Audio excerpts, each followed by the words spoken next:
Hello viewers, I, Dr. Shachisha, Professor Environmental Studies, School of Interdisciplinary and Transdisciplinary Study, will cover the session on Overview of Natural Resources and their Management.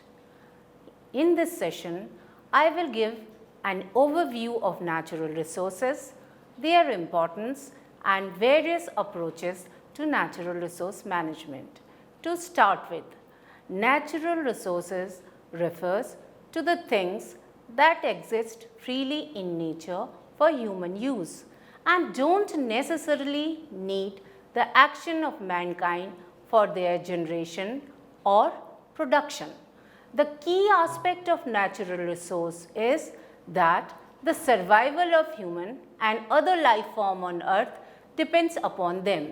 Natural resources, that is plant and plant-based material, metals, minerals, fossil fuels, land, water, for example, oceans, rivers, ponds, etc., are the basic inputs for goods and services and infrastructure of socio-economic system from the local to global scale.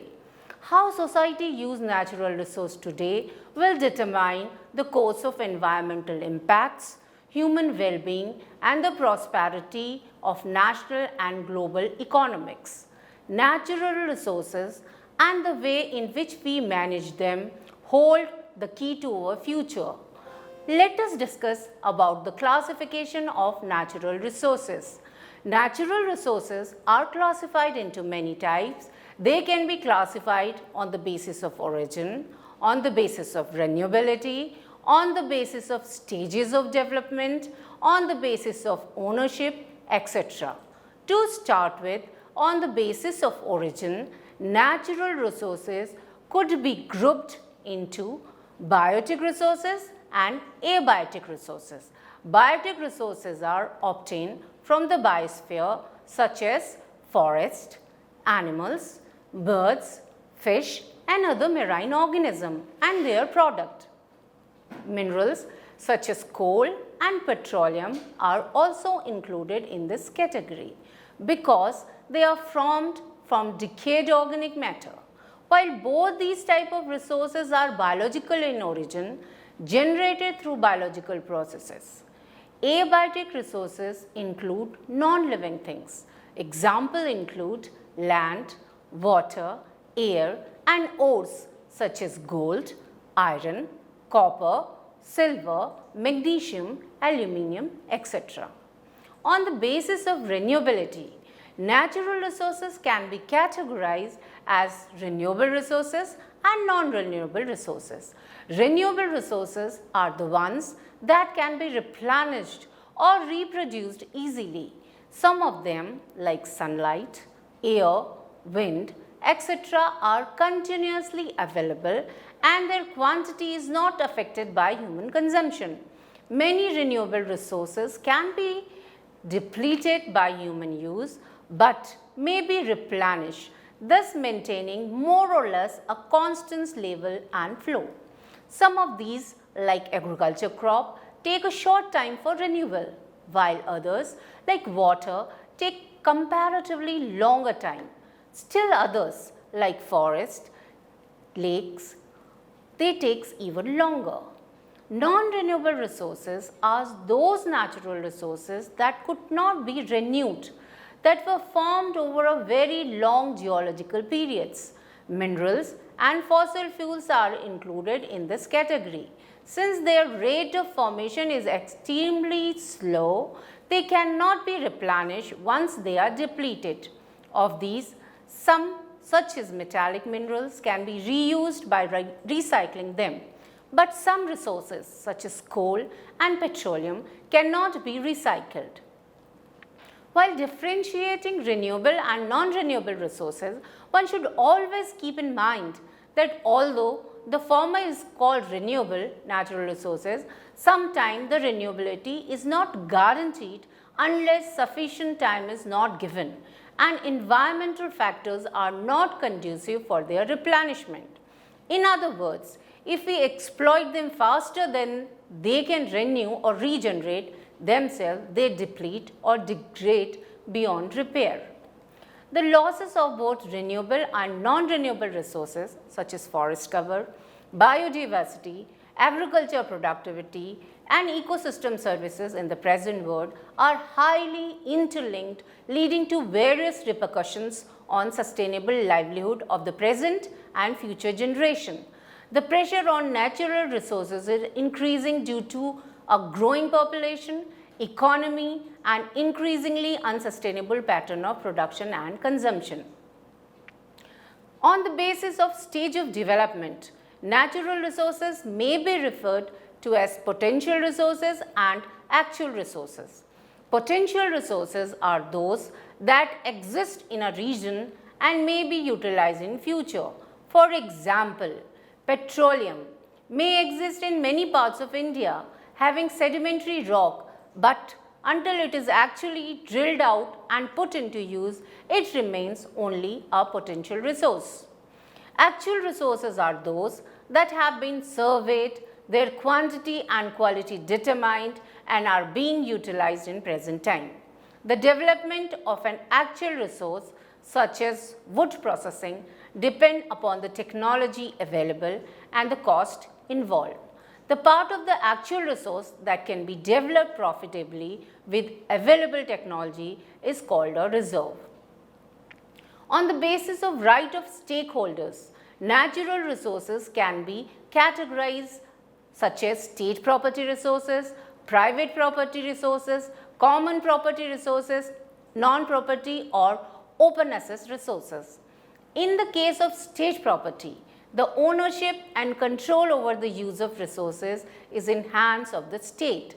Individual or group may be able to make use of the resources, but only upon getting permission from the state. Large-scale mineral deposits from spectral bandwidths for telecommunication, large-scale water bodies such as rivers, protected areas such as national parks are some example of state property. Private property resource include any property owned by an individual or corporate entity. Both the benefits and duties regarding these resources fall to the owner, and without the permission from the private owners, these resources cannot be used by anyone else. Coming to the common property resources, the common property resources are those resources that are private property of a group. The group may vary in size, nature and internal structure and could be an indigenous tribe, a village or any such group. Community forest, rivers and other large bodies, common grazing land, etc. falls under common property. Non-property or open access resource has no definite owner. Each potential user has equal ability to use it accordingly. For example, air has no owner, similarly the groundwater. However, in recent years, as the common property resources are being better defined and to an extent being legally protected, some of the non-property resources are being grouped as common property or even state property. Now, I will discuss the importance of natural resources. The natural resource base is essential for sustained economic development, a prerequisite for poverty eradication. Natural resources are the foundation for wealth generation in many of the poorest countries. A reduction in stock of natural capital and the availability of ecosystem services had not only global impacts but also disproportionately harms the well-being of poor and significantly reduces the resilience of poor community who often depend directly for their sustenance on local environmental resources. We directly depend on natural resources for our food, fuel, medicine, shelter and livelihood, and are especially affected by resource depletion and environmental degradation. According to the report of IWR, by 2050, humanity could devour an estimated 140 billion tons of minerals, ores, fossil fuel and biomass per year, 3 times its current appetite, unless the economic growth rate is decoupled from the rate of natural resource consumption. Coming to the causes of depletion of natural resources. Due to various development activities, our natural resources are at the brink of exhaustion beyond recovery. Increasing population and human activity pressures are wreaking greater degradation of natural resources and damage to the environment and ecological system around the world. The confluence of current trends in population growth, changing lifestyles, urbanization, and economic activities are increasingly putting pressures on natural resources and on our environment.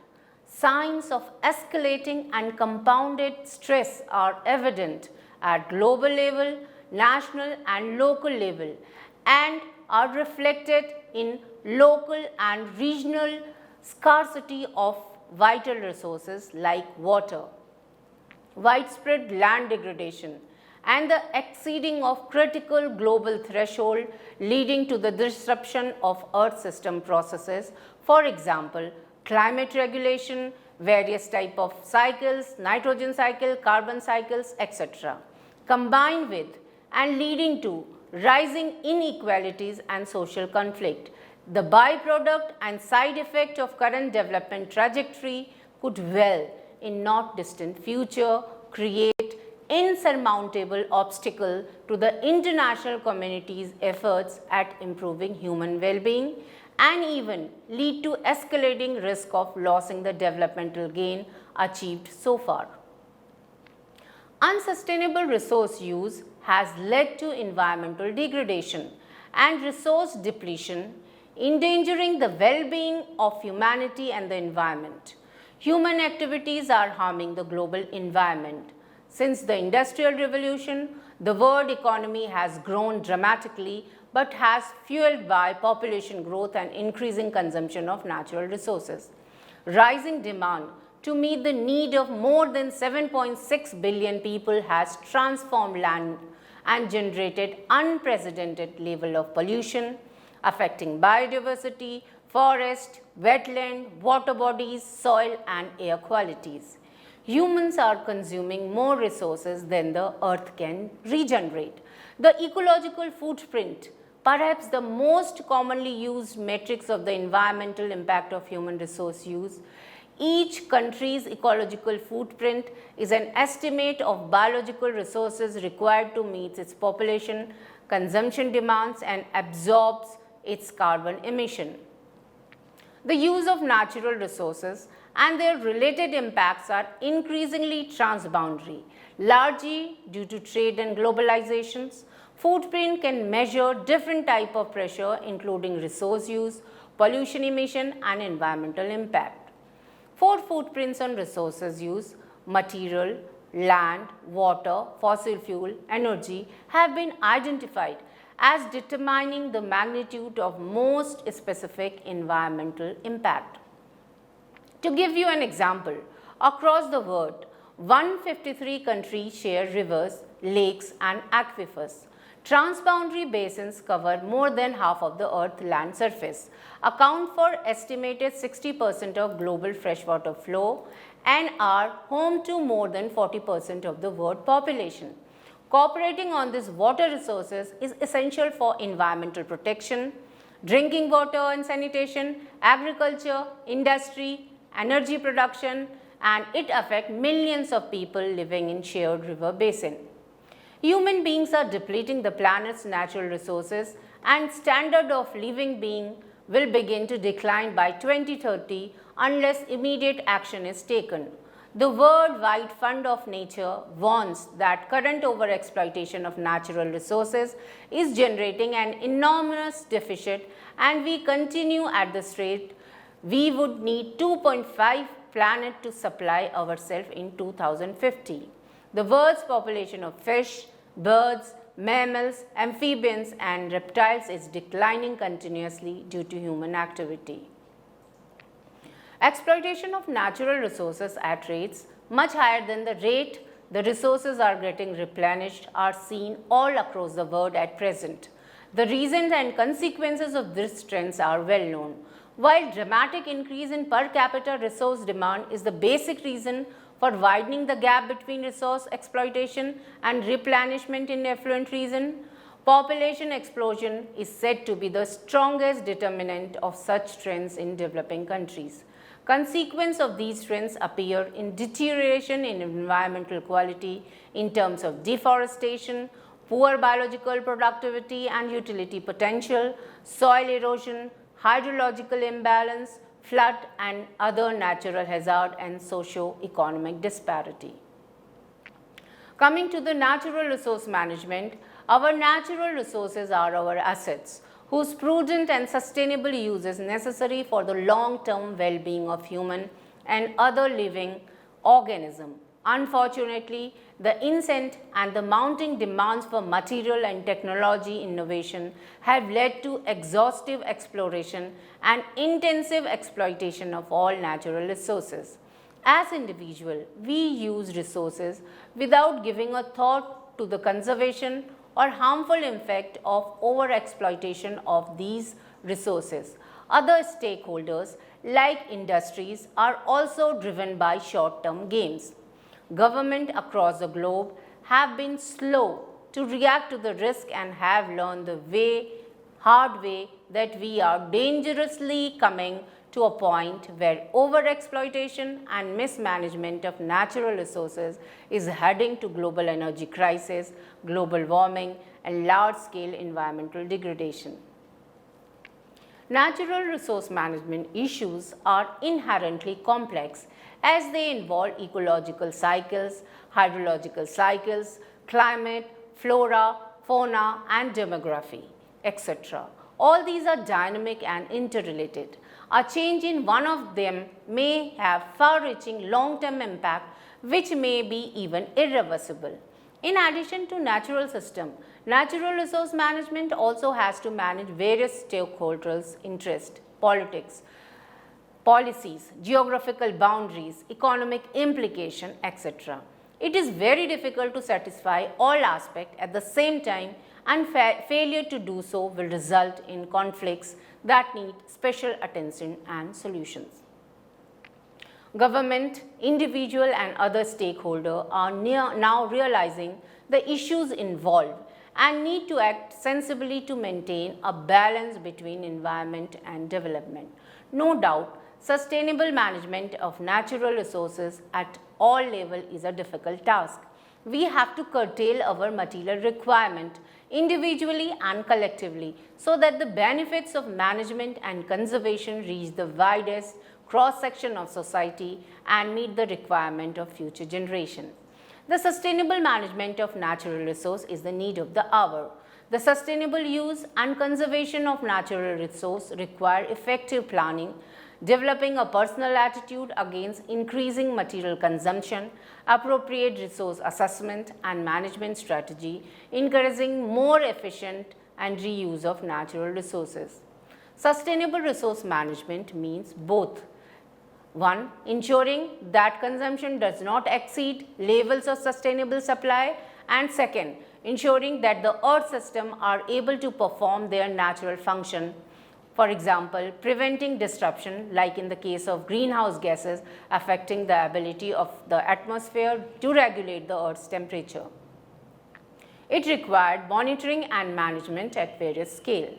The aim of sustainable resource management is to ensure the long-term material basis of society in a way that neither resource extraction and nor the deposition of waste and emission will surpass the threshold of safe operating space.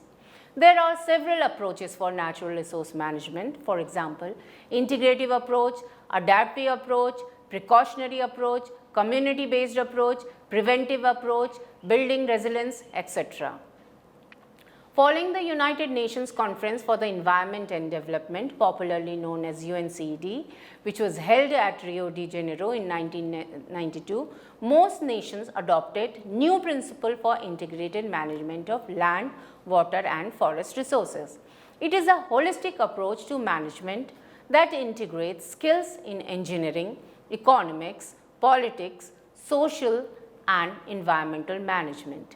It involves bringing together various disciplines as well as goals of the wider community: poverty alleviation, welfare of future generation, environmental conservation, etc.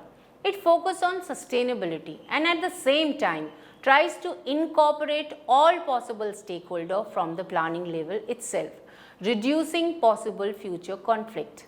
It includes diverse areas such as sustainable land use, participatory planning, integrated watershed management, adaptive management, etc.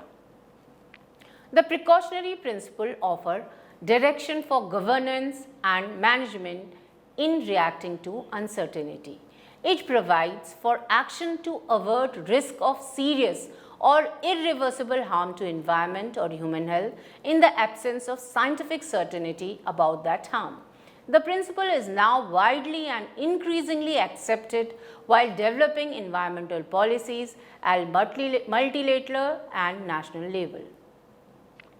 Coming to community-based natural resource management, the United Nations advocates community-based natural resource management, popularly known as CBNRM, in the Convention on Biodiversity and the Convention to Combat Desertification. CBNRM consists of a diverse set of approaches intended to integrate environmental conservation and livelihood benefits by empowering local community by developing power and authority from the state to the local level. It fulfills dual objective of uplifting economic status of rural people and sustained resource through effective management of natural resources. CBNRM is now an integral component of rural development program worldwide, and in recent years, it has been integrated within mitigation and adaptation programs against climate change. The theory behind CBNRM is that developing control of natural resources to local community improves household capacity to manage those resources, thereby benefiting the community and the resource base. In recent years, CBNRM is used as a platform to implement various programs like reducing emission from deforestation and forest degradation, known as REDD+, to mitigate against climate change.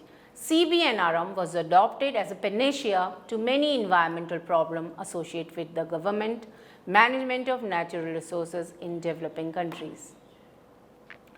Gender have a very important role to play when natural resources is concerned. Women have unequal access to information and resources and are underrepresented in developing policies and in decision making.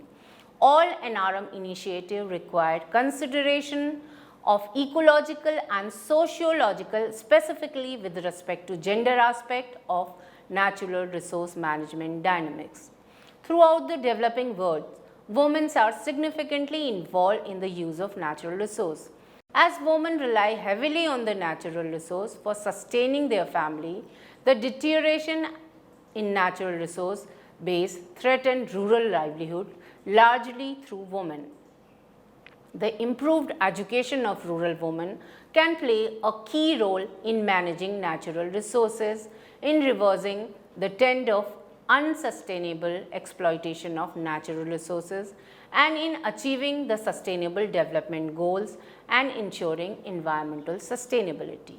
The goal of sustainable use and management of natural resources can be achieved only through overall capacity building and empowerment of women through education, provision of health care, user-friendly technologies, employment, opportunity, etc.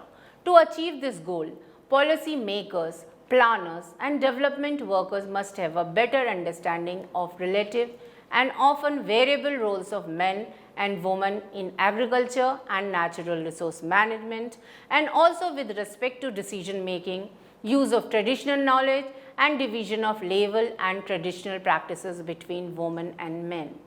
A holistic approach to natural resource management is needed, giving adequate attention to gender differences and needs together with ensuring sustainable use of land, water and forest resources.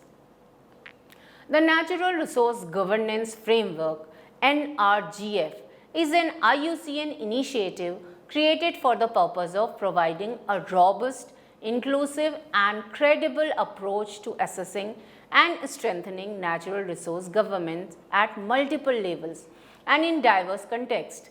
The overreaching goal of NRGF is to set standard and guidance for decision maker at all levels to make better and more just decision on the use of natural resources and distribution of nature's benefit following good governance principle such that improved governance will enhance the contribution of ecosystem and biodiversity to equity and sustainability.